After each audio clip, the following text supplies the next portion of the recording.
Imhotep, founder of the African History Network, host of the African History Network show.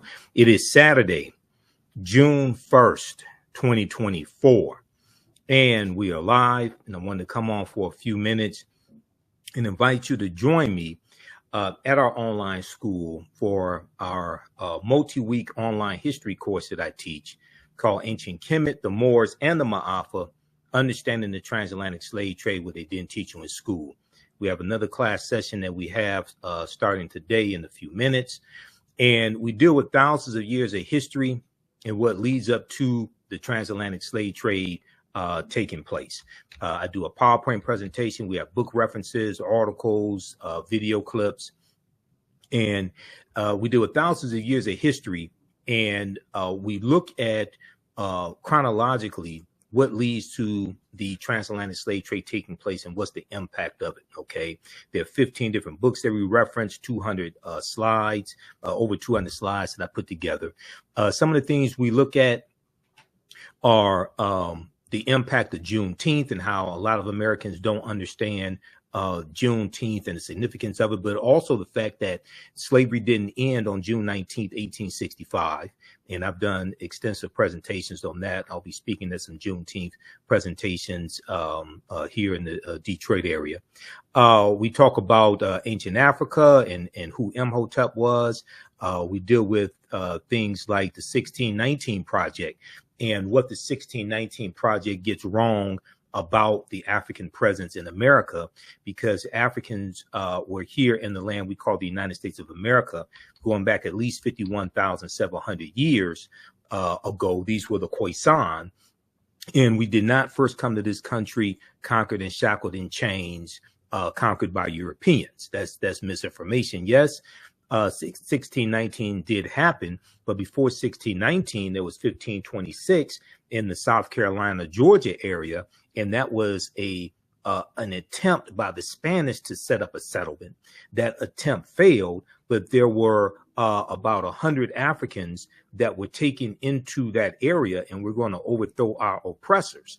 Okay, now this is 93 years before 1619, Jamestown, Virginia, but this is not talked about a lot. Okay, but there's a good article from the Washington Post. Before 1619, there was 1526, the mystery of the first enslaved Africans and what became the United States.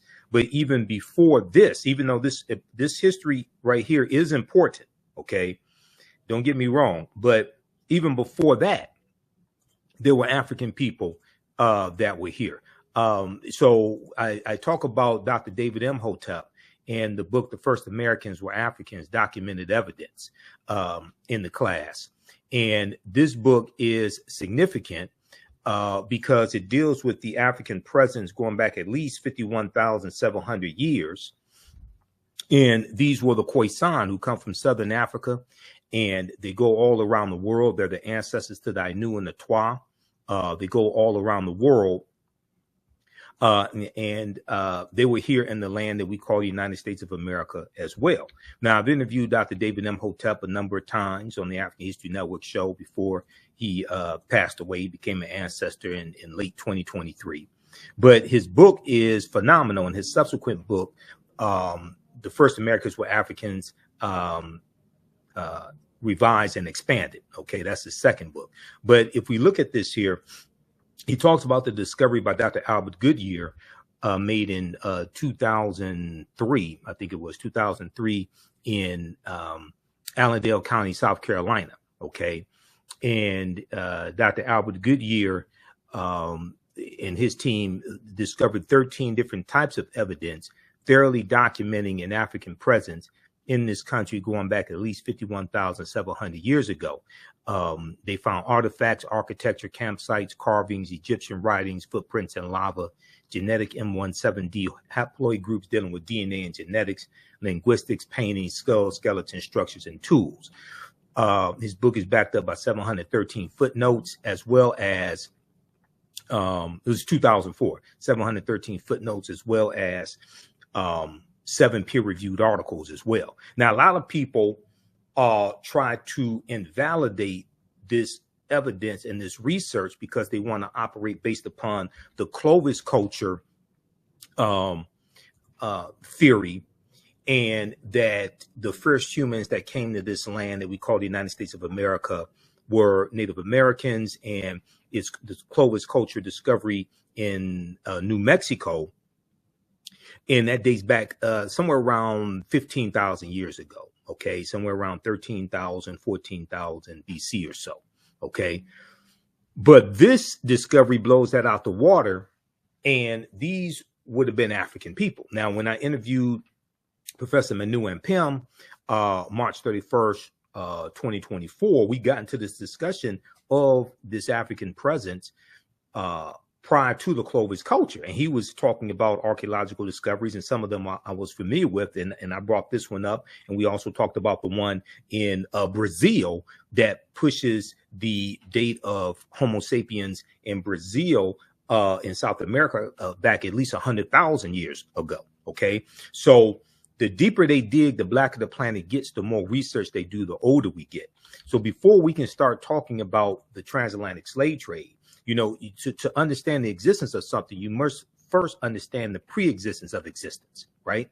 And we have to go back thousands of years. We have to deal with the Khoisan. We have to deal with the Nile Valley region of Africa and African people going up the Nile River. Kemet benefited, ancient Kemet, ancient Egypt benefited from the history of Nubia or Ta-Nehisi, which is the mother of ancient Kemet, as well as Abyssinia or Ethiopia, which is the grandmother. Africans migrate from the Nile Valley region into Central Africa, into West Africa. And when we look at the discovery from June 2017 coming out of Morocco, we see that Africans they found remains of Homo sapiens dating back between 300,000 to 350,000 years ago, which is at least 100,000 years prior to the earliest known remains that they had, which they found in Ethiopia about 1974, which date back 195,000 years ago.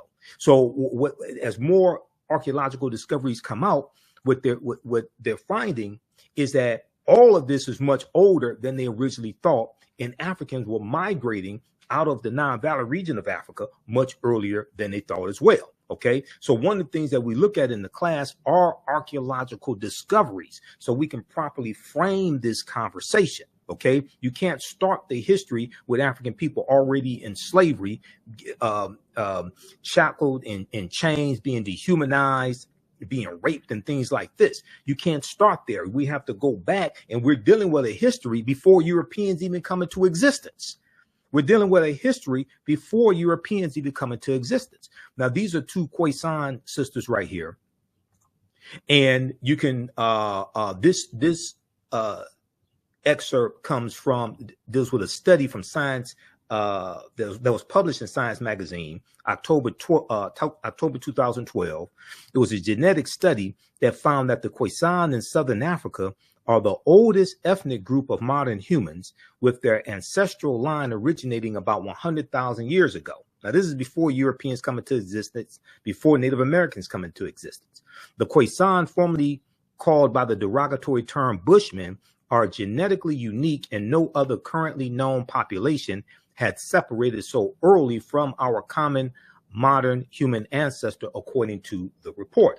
Okay, now you can, if you like this type of information, visit our website, AfricanHistoryNetwork.com, AfricanHistoryNetwork.com. You can register for this full online course, and it's 10 multi-week sessions. Okay, and we have a few more sessions left. Now, we do the sessions live. All the sessions are archived and recorded. So our next sessions are today, June 1st. We're going to start up in a few minutes as soon as I finish this broadcast. So you can join us at our online school. This is taught at our online school, the African History Network online school, June 8th and June 22nd, 2024. All right. And here's the flyer as well. The classes are on sale, $60, regularly $130. We do the sessions live. All the sessions are archived and recorded. As soon as you register for this course, you can go back to class number 1. You can watch all the class sessions. They're archived. I do a PowerPoint presentation. We have book references, articles, video clips. I show you excerpts of interviews I've done with many of our scholars as well, like Professor James Small and Tony Browder and Runoko Rashidi, etc. You can look at our class lesson plan here as well.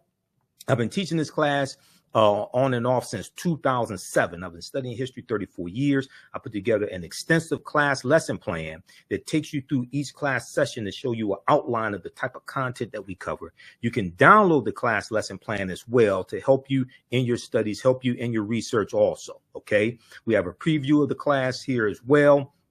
And then my second class that starts up. Now we got information for my my online show, my radio show, the African History Network show as well. Facebook, YouTube, download the iHeartRadio app. You can listen to podcasts also. But my new class starts up class number 1 starts up Sunday, June 23rd, Black Resistance Movements from the Haitian Revolution, U.S. Civil War, Civil Rights Movement, and Black Power Movement, 1800 to 1968. Now, this is a fantastic class, and this class actually helps us to understand what is taking place right now in America with the attack on diversity, equity, and inclusion, with the attack on critical race theory, with the attack on voting rights, anti-Black laws being passed, all of this. This class right here, and I developed this class. I first started teaching this in late 2021. And I created this class because what I realized was the first class that I taught, I had so much information to cover. I did not have a chance to really dig in deep into this period of history from 1800 to 1968 to understand what leads to the U.S. Civil War taking place. What happens during the Reconstruction era, 1865 to 1877. We look at policies like the Missouri Compromise of 1820. We look at the Haitian Revolution, okay, 1791 to 1804, and we start with the Haitian Revolution and the Louisiana Purchase of 1803 because those two events are connected. Okay, the Louisiana Purchase, the reason why, one of the reasons why it took place was because of the Haitian Revolution and Napoleon Bonaparte and the French getting their behinds kicked by the Haitians. Okay, so we take you through our history and look at this history chronologically. All right, so we look at the Missouri Compromise. We go look at the Mexican-American War, 1846, 1848. Treaty of Guadalupe Hidalgo of 1848, which is how the U.S. gets California, Arizona, New Mexico, Colorado, Utah, and Nevada. Okay, this is how they get all of this territory. And we see what leads to the U.S. Civil War taking place. South Carolina is the first state to secede from the Union, December 20th, 1860, 6 weeks after Abraham Lincoln becomes president-elect. And you have them, the South thinking that Lincoln is going to free the slaves. So we look at the U.S. Civil War. We look at the Reconstruction era, 1865, 1877. And African Americans get voting rights. You have the 13th Amendment, 14th Amendment, 15th Amendment to the U.S. Constitutions. And then we see with the Compromise of 1877, we're going to see a lot of those rights reversed. And we see an attack on voting rights today, continuing the attack on voting rights and rights that African Americans were given that took place during the Reconstruction era. We see that we can draw a straight line from the January 6, 2021 insurrection that took place, not just because of the election of Biden and Harris and the big lie being pushed. That's part of it, but also January 5th, 2020, January 5th, 2021, the day before the January 6th election, you had the special Senate election in Georgia, a former Confederate state, where Senator Raphael Warnock, the African-American man, won his reelection to the U.S. Senate. And you had Senator John Ossoff, who's a Jewish man. He won, and a Democrat, he won his senatorial election. And this gave Democrats control of the Senate, a slim majority in the Senate, with Vice President Kamala Harris being a tie-breaking vote. All right. So you had Donald Trump, who was saying that African Americans, he was saying that people were cheating in Detroit, Philadelphia, Milwaukee, and Atlanta, Georgia. And these are cities that have high African-American populations. I live 4 minutes away from what was known as the TCF Center, which is where they were doing the vote count in downtown Detroit. Okay, I saw what was I saw the protests going on outside and how you had these Trump supporters out there. Okay, you can draw a direct line from the collapse of Reconstruction and the political violence that helped bring an end to Reconstruction and what's taking place right now. Okay, so we deal with this in these two classes. Visit our website, AfricanHistoryNetwork.com, AfricanHistoryNetwork.com. You can register for these classes right now. You can join us in class today because we have a few class sessions left of my main class that I teach called Ancient Kemet, one of the original names for Egypt, the Moors, and the Maafa, Understanding the Transatlantic Slave Trade, what they didn't teach you in school. Okay, so it's on sale $60, regularly $130. Like I said, we do the click right here to register here. We do the sessions live. All the sessions are archived and recorded. You can go back and watch it anytime. The content is PG-13, so you can use this content with your children also. It's not overly graphic. I don't do a lot of cursing or anything like that. All right. And you can download our class lesson plan, which will help you in your research. Okay, so we take you through our history. We look at different archaeological discoveries, like on the Greek island of Crete, they found stone tools that date back 130,000 years ago. This was in 2010. This is an article from the New York Times. We look at things like Tanis Heraklion, the lost city of Egypt, which is about 1,200 years old, and it was believed to have been built around 8th century BC. We look at things like look at cooperative economics, which comes out of African culture, comes out of African history. And we look at information from Dr. Jessica Gordon Nemhard, who wrote the book Collective Courage, that talks about the history of economic empowerment and us using the cooperatives, even going back to slavery, like the Free African Society in 1787, the Free African Union in 1780, things like the Colored Merchants Association in 1928.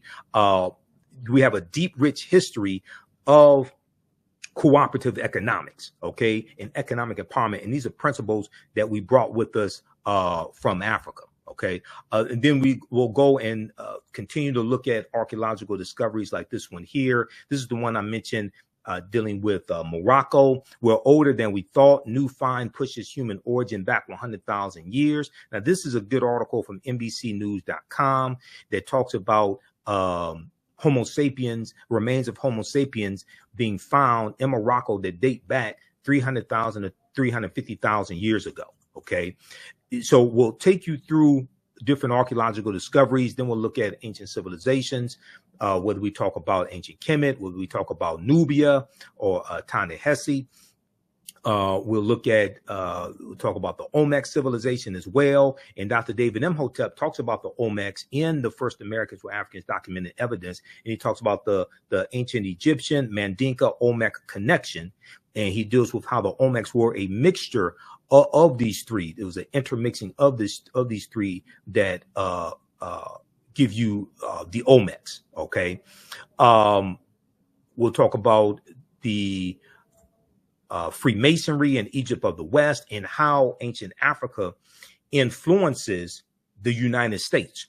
How the layout of Washington, D.C. is based upon an ancient African. Is based upon the layout of ancient Egypt. Number one, how the Washington Monument is a ancient African symbol called a Tekken, or Tekkenu for plural, which comes from the story of Asar, Aset, and Heru, who the Greeks called Osiris, Isis, and Horus.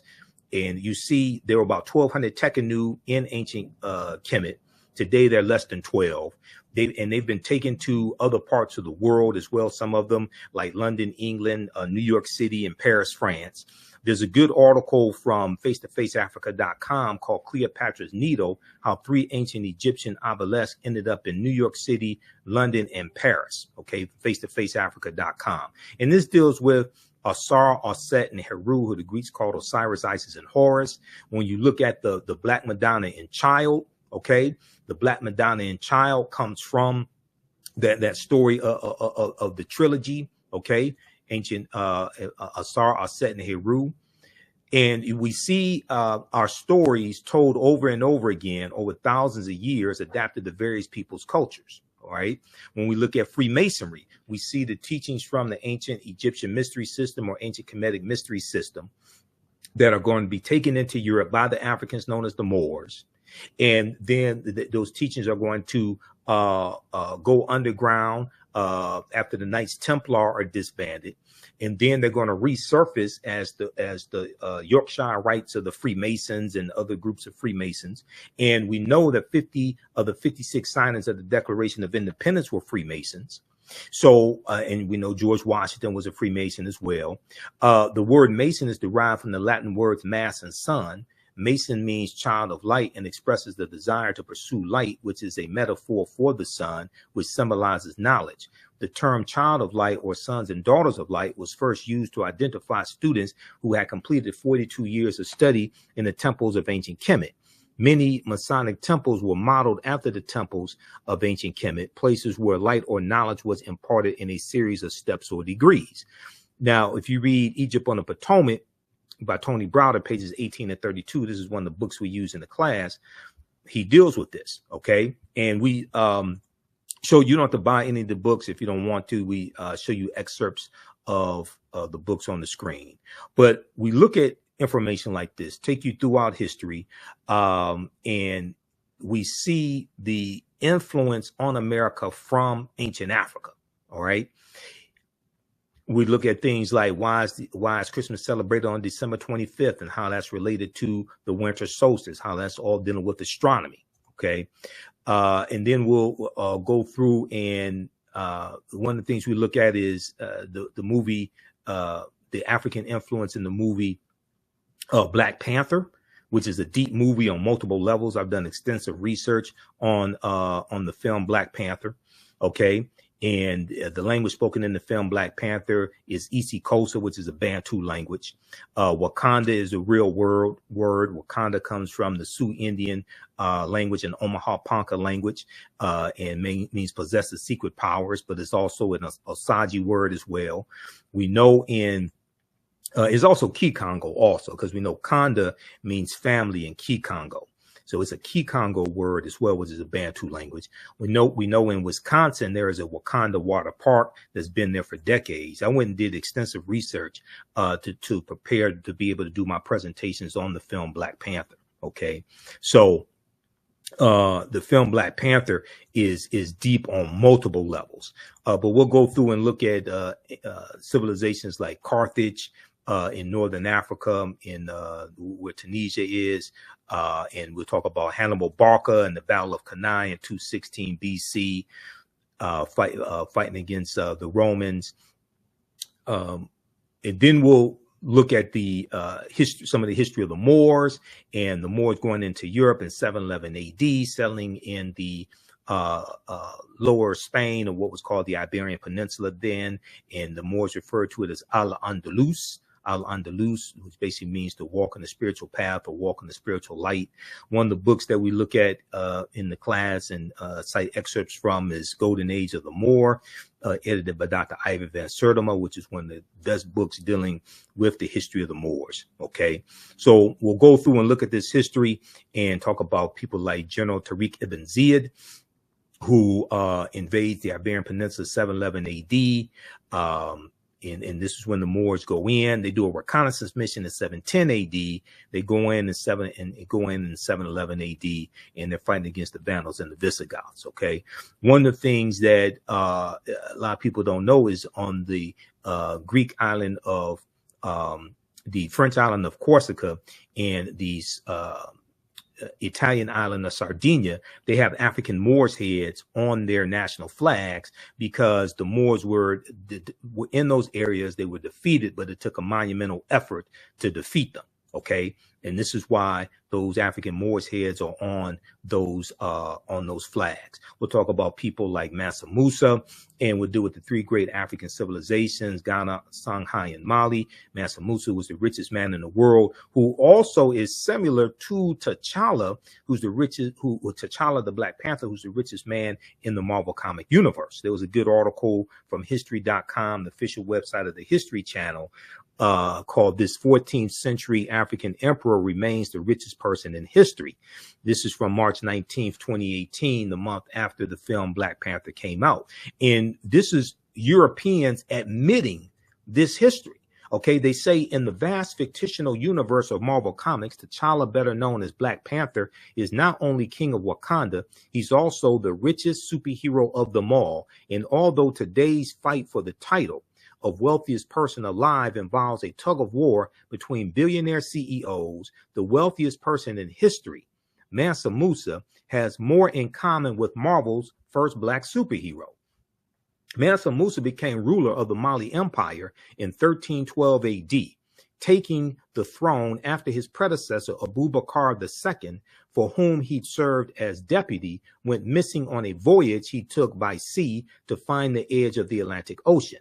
Mansa Musa's rule came at a time. Now, this is so important right here, what they're saying, this paragraph. Mansa Musa's rule came at a time when European nations were struggling due to ravaging civil wars and a lack of resources. Ravaging civil wars and a lack of resources, because they're dealing with that. But then in 1347 AD, the Black Death, the bubonic plague, hits Europe.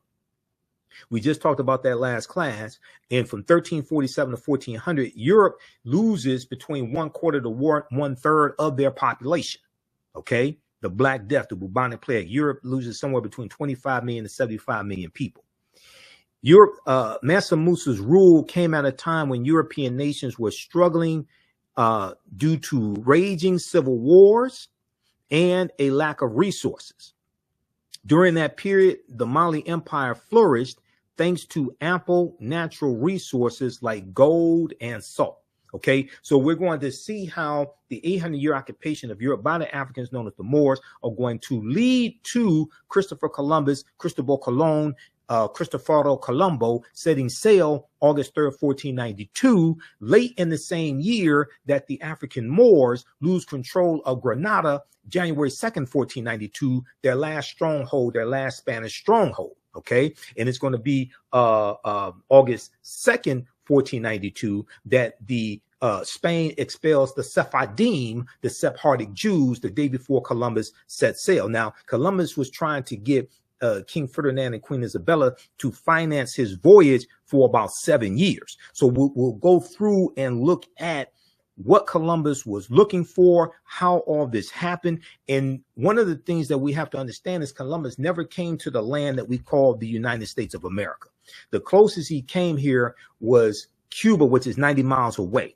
At history.com, the official website of the History Channel, when you go research Christopher Columbus, they show you where he went. He never came to the land that we call the United States of America. Okay, and we know that the Spanish are the second ones involved in the transatlantic slave trade. The first ones were the Portuguese, beginning in 1441 with Anton Gonzalez going into what is modern day Mauritania. But we're going to see the transatlantic slave trade slowly expand. But one of the things that causes it to explode is Columbus and his 4 voyages and going into places like Hispaniola or Santo Domingo. And on Santo Domingo, you have the Dominican Republic and you have Haiti. And we know in 1697, the French are going to take the western third of Hispaniola or Santo Domingo, and they're going to call that Saint Dominique. And in 1791, there's a revolution in the Saint Dominique colony, which becomes known as the Haitian Revolution. That's where Haiti is today. All this land is conquered on behalf of Spain by Christopher Columbus. August 3rd, 1492, Columbus set sail on the Nina, the Pinta, and the Santa Maria. He goes into what we call today the Bahamas. He called it San Salvador, which means Saint Savior, but then he became a devil to the people. He goes into Cuba. He goes into Hispaniola. Cuba did not get its independence from Spain until 1898 during the Spanish-American War. Okay? That's about 400 years after Columbus conquers Cuba. He goes into the West Indies. He goes into Boricuan, what we call Puerto Rico. He goes into Jamaica. Okay, so a lot of these places that people like to go on vacation, right? A lot of these Caribbean islands and tropical islands that like to go on vacation were raped by Columbus and his men on behalf of Spain. Jamaica was one of them.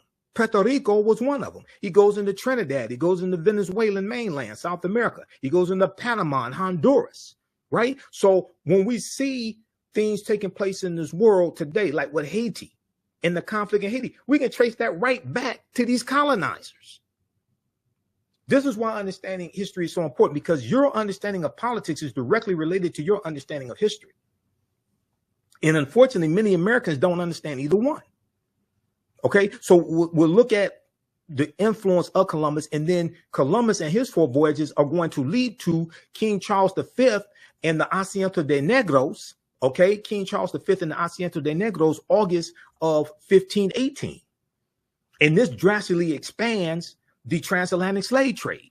And it causes the first direct routes from Africa to their final destinations and not having to stop in Europe, not having to stop in Spain. Okay, we'll look at things like the doctrine of discovery, Dum Diversas, 1452, and Pope Nicholas V, etc.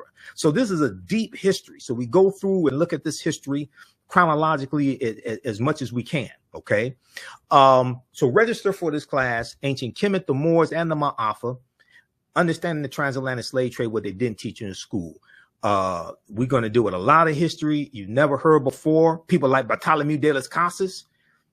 You can't talk about the transatlantic slave trade without talking about Bartholomew de las Casas, Christopher Columbus, King Charles V of Spain, because de las Casas is the one who advocates for Africans, primarily, secondarily, some white people to be enslaved as opposed to Native Americans.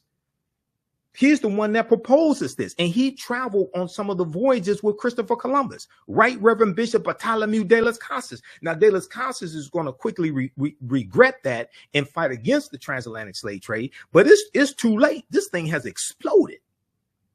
Okay, 1518 is before the English get involved in 1562 with Sir John Hawkins. All these European nations did not get involved in the transatlantic slave trade at the same time. This thing slowly evolves. Okay, visit our website, AfricanHistoryNetwork.com, AfricanHistoryNetwork.com. Register for these 2 online courses. And like I said, we do the sessions live. All the sessions are archived and recorded. You can go back and watch it anytime. You don't have to be live in the class. You can see me in the class. I can't see you. Click right here, register here, and it takes you to our next page. Click right here to enroll. All right. And then also register for the second class that I teach coming up June 23rd. Black resistance movements from the Haitian Revolution, U.S. Civil War, Civil Rights Movement, and Black Power Movement, 1800 to 1968. Okay, because these 2 classes are going to blow you away. You can use this content with your children. Like I said, the content is PG-13. I don't do a lot of cursing or anything like that. The class is very visual, okay? And you're going to learn so much in this. And that second class that I teach, like I said, directly relates to what's taking place right now with politics. Your understanding of history, your understanding of politics is directly related to your understanding of history. So when we get into this class, and one of the things that we deal with is the party realignment between the Democrats and Republicans that began in 1928 with what's called the Lily White Movement of 1928, which was the effort of Republicans to push African Americans out of the Republican Party and ignore our needs and concerns. That began with the Republicans wanting to get Herbert Hoover elected as president in 1928. So they appealed to Southern segregationist Democrats in 5 former Confederate states. And African Americans started slowly going over to the Democratic Party. because even though we were leery of them, we saw them being more receptive to our issues. Then in 1947, 1948, when Harry Truman was running for president, the Democratic Party had a more pro-civil rights agenda, which caused backlash with the Southern segregationist Democrats known as Dixiecrats, and Strom Thurmond is going to run for president as the Dixiecrat candidate. Strom Thurmond loses, Harry Truman wins, but Strom Thurmond eventually is going to leave the Democratic Party, leave the Dixiecrats, and where does he go? He goes to the Republican Party, where he is until he dies, and you're going to have a lot of those Southern segregationist Democrats who leave the Democratic Party and go to the Republican Party, and the party realignment ends with the election of Richard Nixon in 1968, who ran as a backlash to the civil rights movement, the Black Power movement, the rebellions that were taking place in this country, who ran as a backlash to the social services programs, the Great Society programs from the Lyndon Baines Johnson. He ran as a backlash to all of that, and he ran on white grievance, and he ran on a platform of law and order.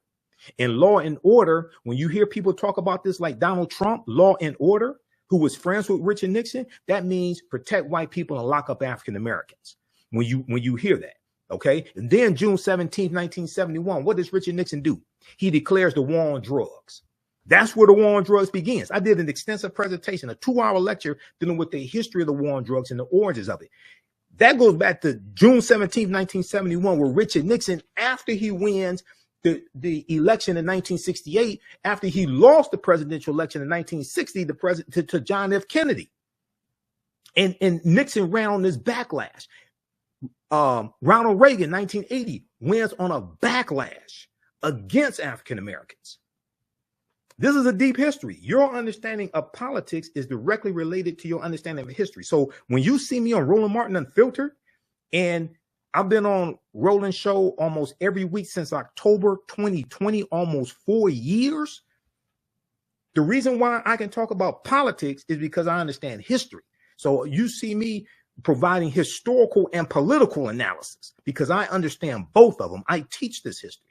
All right, we got to get out of here. I have to teach this class. You can also support the African History Network, $ the AHN Show, $ the AHN Show through Cash App, $ the AHN Show through Cash App, and through PayPal, paypal.me/the AHN Show. This is our official Cash App account. Now, there's some fake ones out there I'm still trying to get shut down. That's why I created this graphic, because they've been stealing money from us. And if you see some of these fake ones, please report these bastards to, please. They've been stealing money from us, okay? And it hurts us financially. There's about 5 fake African History Network Cash App accounts out there that I've identified. Ours is $ the AHN Show, SHOW. When you go to it, it'll say Michael. Usually it'll show my picture there, but you click on this link right here. This takes you to our QR code. This is our Cash App account. All right. These other ones out here are fake. They've been stealing money from us. They may be white supremacists, or they may be black social media disinformation agents that hate black people also, because you got some of those. You got some of those fake ass people out here as well. And this is our link for PayPal also, paypal.me/the AHN Show. All right. You can join me in class, register for this class at our website, AfricanHistoryNetwork.com. I got to jump off here, and I got to teach this class now. Remember, right now is correct wrong behavior. It's not over till we win. Wakanda forever. And we'll talk to you next time. Peace.